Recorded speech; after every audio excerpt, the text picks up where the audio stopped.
Hello, welcome everyone. Thank you so much for taking this workshop with me. I am beyond excited to share these skills that I have, this knowledge that I've built up, and it's just so nice to be able to enter into your world and have a little activity together.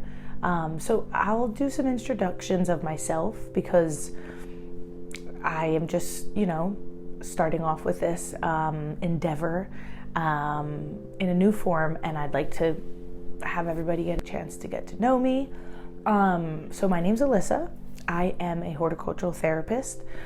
It's been a long-term goal of mine, and I've finally made that goal a reality. So this is very exciting for me to be doing this work in general, and a little bit of the backstory regarding the grief support element. I lost my brother Miles, my youngest brother, last year, and it has completely propelled me into learning about grief, learning about my grief, learning about just how others grieve in general. And I have felt such a calling to use my horticultural therapy skills for grieving individuals. I think that there's a big, it's a huge population of people. I mean, it's never ending, and I feel like sometimes there's only so many outlets, and I decided to do these online workshops because I want it to be accessible, and I want people to be able to gift them to others, to share them with people that they know would benefit, because I know the healing power of nature, and I'm guessing because you're here taking this workshop with me, you feel that pull as well. And I think sometimes people just need a little bit of encouragement to, pique their interest, understand a little bit more, play around with nature, and just, especially in like the very beginning of grief, it's, you're in such a bubble, such a different world, time stops, and sometimes, at least for me, hopefully for you as well, just little things at a time, a breeze, the sun on your face, just something like that can maybe just take away a little bit of that heaviness for a second. So that's that. So I'm super excited. This first workshop is going to be herb bundle making with our loved ones in mind. So I will be going over the properties of the herbs. I also sent out that email with the workshop to give you a rundown of kind of the most common herbs, the easily accessible herbs, and their properties, and then the symbolism for them. So hopefully you had a chance to take a look at that, but I'll also go over it briefly. And I find it fun to sort of research these things and then think about how they relate to me, what I need. Do I need to rest? Do I have a cough that I've been fighting? And, also when we're in the midst of grief, we tend to neglect ourselves. So that can be helpful. And we'll go more into that. And also how it can relate to our loved ones. And we'll go more into that as well, which I'm very excited for. So I think we've touched base on the welcome, and so I'd like to move into the reasons that we make these herb bundles. So I find in my grief that ritual has been very important for me, whether that's lighting a candle or just meditating and saying my brother's name, which is Miles, and I love saying his name. That's also a reason why this practice is called Miles of Growth. It's just very therapeutic for me to just say it and spell it and write it and tell people. So that can be one of your rituals of saying your loved one's name. And I think that herb bundles can be used in many different ways. One way is we can do a wrapped herb bundle for burning, which we're going to make. And then there's which is right here. And then we're also going to make another option would be to do a hanging herb bundle. And that's I use these for cooking, like dry out the herbs. It's nice to see the transition from fresh to dried, and also for tea. I drink a lot of tea and I love using fresh herbs and seeing how they affect me differently. So that's just a nice little slow,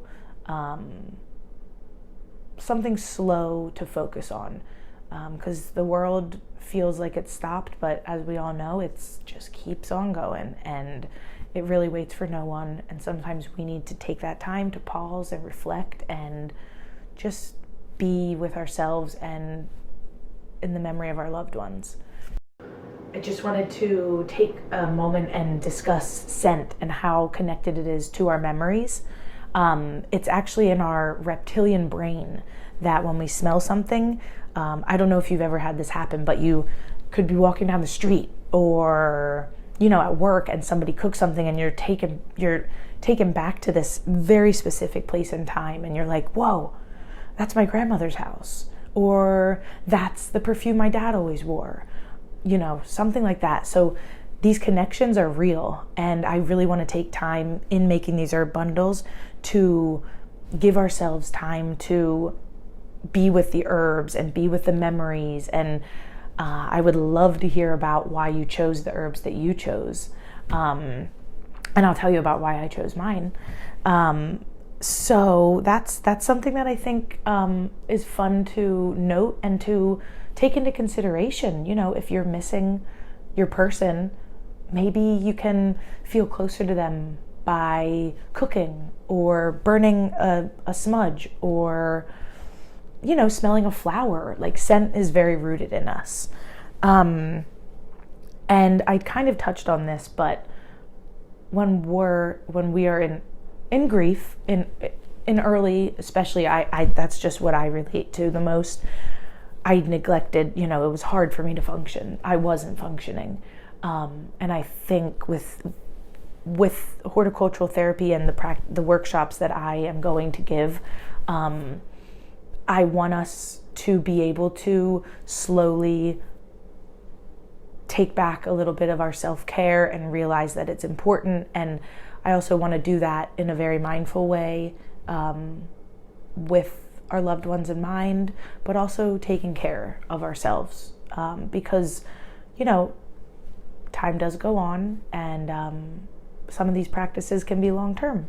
So with that being said, I would love to start making our herb bundles. So I am going to get my things, and then I'd like to give you a moment to go ahead and get all your things in front of you, get set up. I sent in the email a list of things you'll need, but I'll just go over it again. You'll need about, depending if you're making this type of bundle, you'll need about 3 to 4 feet of a natural binder, like a natural rope. I use cotton kitchen twine because you'll be burning it, so you don't want to use anything synthetic. And then if you're doing the hanging bundle, just sort of whatever length you want to hang it at, however much you need. So go ahead, get your things. You also need your herbs and your scissors. Pretty simple. So go ahead and do that, and I'll meet you back here.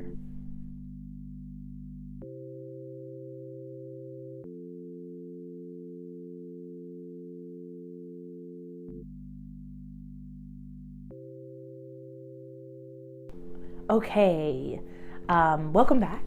I went a little crazy with the herbs, but I wanted to just show all the options. There's so many more. But some of the ones that were easy to find at my grocery store were, I have oregano, rosemary, tarragon, which I've never really cooked with, but as I was researching it, there was really, really cool properties. Mint, one of the best, sage, and then I found chrysanthemum flowers for one of our health food markets close by, and I really wanted to include a flower. So let me just go over quickly sort of the benefits of these herbs and then also the symbolism behind them. So sage is, it improves digestion, it boosts immunity, reduces blood sugar levels, and loosens stiff muscles. So that's something that you could consider using if you need help with any of those, or if you want to start cooking with sage because you like the flavor, or if it just draws you to it. This one here is actually really pretty. If it would have been left in the ground, it would have flowered, which is really sweet. And then we have peppermint, one of the best. Sage, the symbolism behind it is virtue. So I always like to tell people these because, when you're grieving someone, sometimes the symbolism can really mean a lot, and you can use these just based on symbolism. So I'm gonna let you know all of these as well.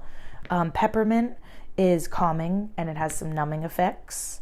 It's used to treat headaches, nausea, anxiety associated with depression, and improving mental function. And I know we could all probably use some of that because grief is not easy on the mind frame. And then we have tarragon, which is a really pretty herb. It's very delicate. Not as fragrant as some of the others, but just very whimsical. So tarragon is skin healing. It relieves pain and inflammation. It's cancer fighting, regulates immune system, and promotes better sleep. And the symbolism is resilience, which I love, because we are resilient, and it's important to remember. And then we have oregano. I love oregano. I drink a lot of oregano tea. It helps reduce viral infection, rich in antioxidants, and decreases inflammation. And the symbolism is good luck and good health. And then we have rosemary, which helps with spasms, physical and mental fatigue, stomach aches, headaches. And I always like to include rosemary, because I love the smell, also because it symbolizes death and mourning. So I like to keep that at the forefront in a lot of my thoughts and my practices.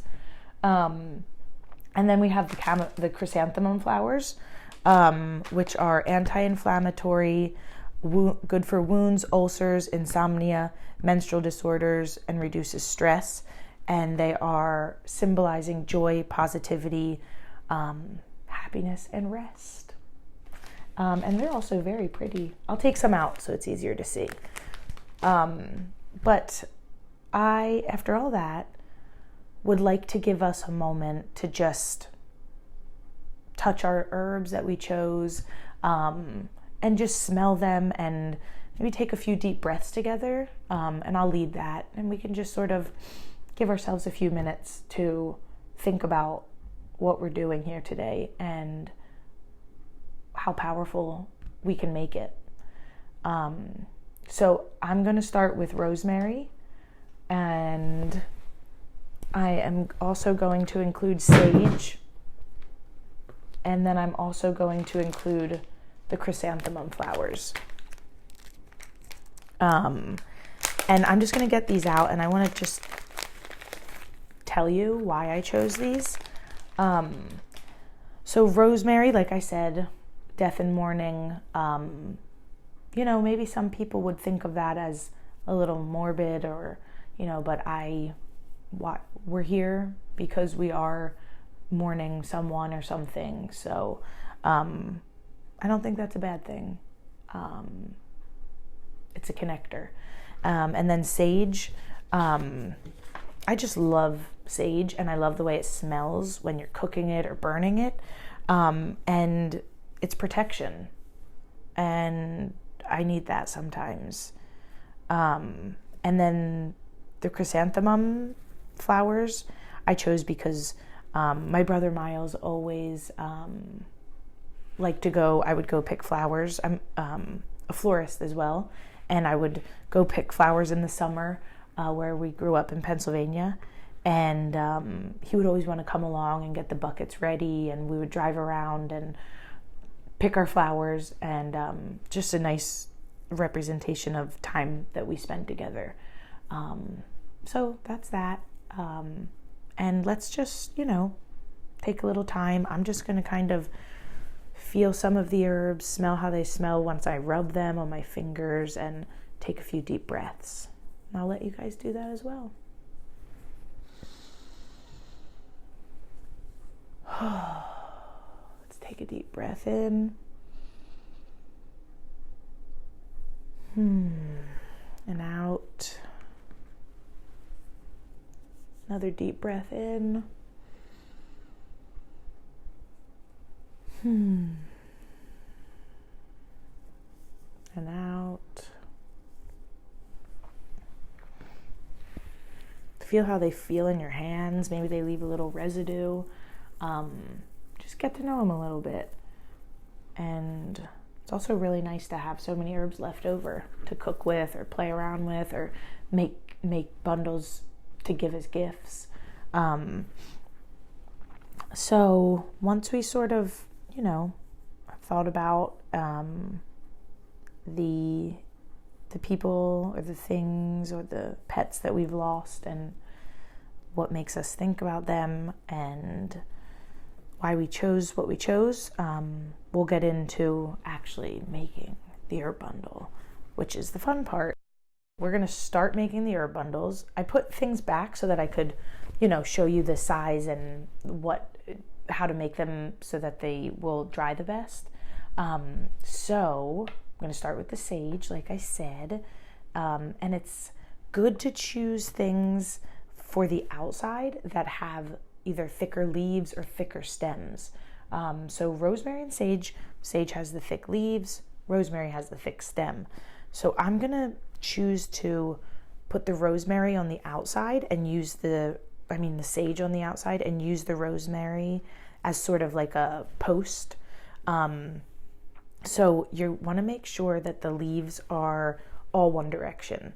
And I like to make them face away from me, like the herb is going away from me. So the leaves are up top on both.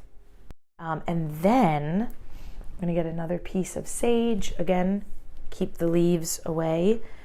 And I'm going to make a little nest, because if you have any herbs that are smaller, more dainty, or any flower, anything like that, you're going to want to make like a little nest, because it's just going to fall through when you try to wrap it. So I'm going to use the rosemary to be kind of a little pocket for the chrysanthemum flower.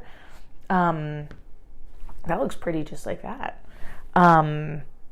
And then I'm going to do another smaller piece of rosemary. Let's see. I'll use my scissors. So nice.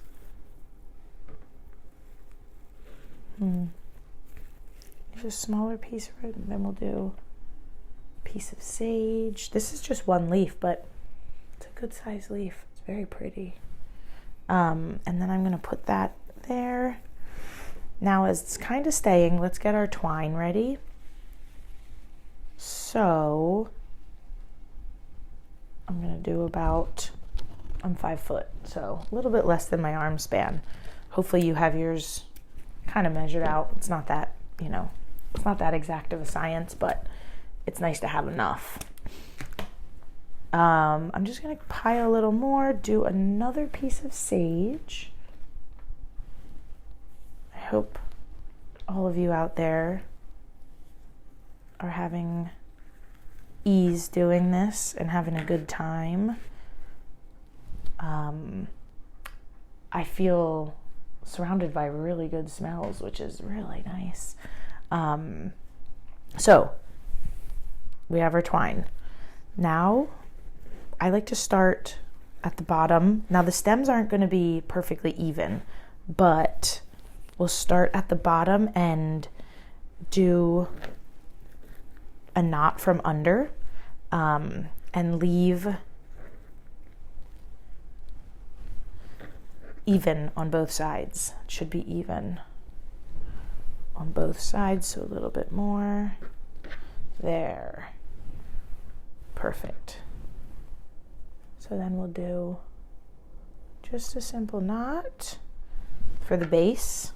Everything's hanging down. Another reason that you want all of the leaves going the same direction is because when it dries, when it's all facing down, when you're hanging it or when it's drying, it dries easier because the moisture can escape better from one point rather than trying to figure out which way to dry from.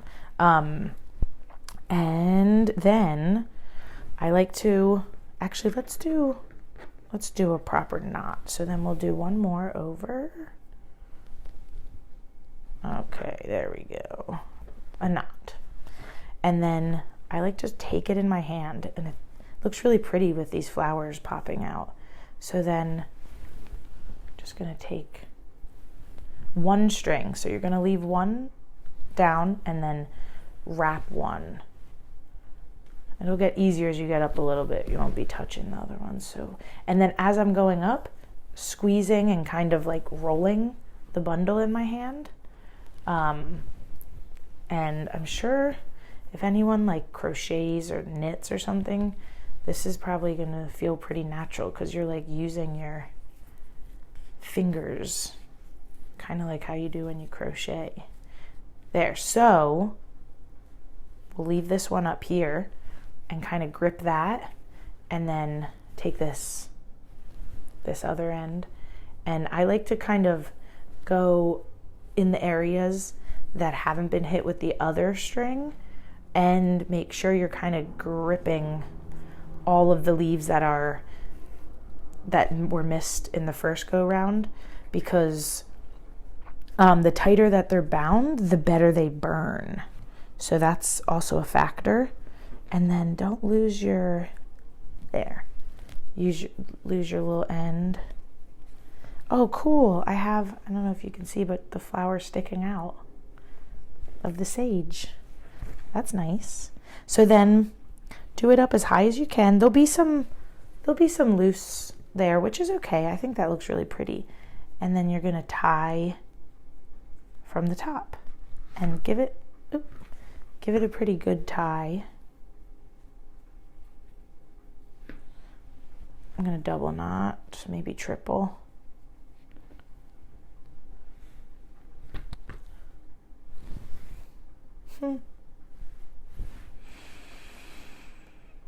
That's nice. Okay, trim the edges. Again, you can leave edges. You could do it extra long and hang it. But I usually just let mine dry, like sitting on, I have a little altar that I like to let them dry out on. But it's a pretty nice tight wrap. So I'll go ahead and take some photos of this as well, so you can see better, and I'll include it in the video. But we have, let's just put them here, our 3 herb bundles. And if you have extra, which obviously I do, make more. You know, they're just going to dry. You can leave them in your bathroom. Sometimes that can be a good use. In the kitchen, just have some herbs drying for a while. It's just really nice. And it's, like I said, nice to watch the process. Let's see. So how I would love to have some feedback, how it made you feel. Did you feel more connected to your loved one, more connected to yourself, more connected to nature and its healing properties? Is this something that you typically do, or way out of your normal realm of things? Yeah, I'd love to hear back. Any feedback is welcome. I'm super excited to be offering more workshops very soon. And I just really want this to be a community that we can, talk and give examples of how nature helped us a certain time, a certain day, when we were feeling really low or not feeling really low. Just, because sometimes you start to have normal days and those are weird too. So yeah, I just really want to hear from everyone. And I'm going to be making some walking meditations. And I'd just very simple, just sort of being in the moment, with, of course, our loved one in mind, because I think that that's super important. And I think the next workshop will be making a flower press, just because spring is in the air here, where I am, and flower presses are so fun and joyful, and they give you opportunities to make other artwork or things that you can gift people, and that feels really nice too, to be able to give something. And you might not be in that mind space right now, which is totally fine. But it's, it does feel good to, if somebody has been very kind to you, to be able to give something to them that came from the heart. So that's something to look forward to. And I really hope that you enjoy your herb bundles. It'll probably take 2 to 3 weeks for them to dry to the point of being ready to burn. So just check them periodically. They're gonna feel crunchier, drier. Like this little fatty is pretty moist, so that'll take a little longer. But it's nice. I keep it by my bed too, so I smell it when I'm about to go to bed or wake up in the morning, and it makes me think of Miles, my brother, and people that I've lost, and that makes me happy. So thank you so much for taking the time, for doing this workshop, for investing in yourself and in your growth. And there's a lot of people going through grief and navigating it. So I hope that you have found some solace in this activity, and very nice to be able to do this for you all. Thank you so much, and I will be in touch with new workshops and other things.